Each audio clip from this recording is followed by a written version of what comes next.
অভিজ্ঞতা থেকে যেসব প্রশ্ন পাবো সেটা গভর্নর সাহেব থেকে শুরু করে প্রফেসর ইউনুসের টেবিলেও যাবে।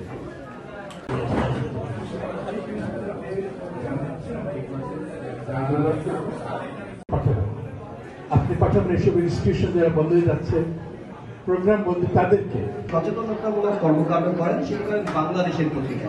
তারা কোন উদ্দেশ্যে কিসের কারণে সেটি করেন একমাত্র তারা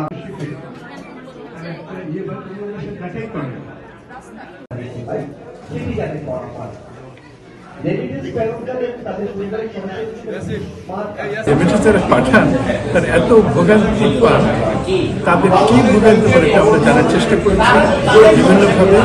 সেগুলোকে আমরা এবার প্রফেসর ইউনুসের যে গভর্নমেন্ট আসছেন আমরা আশা করি তারা এগুলো দেখবেন, কারণ আগে আসলে রাজনীতির কারণে এগুলো ক্লাউডি হয়ে গেছে।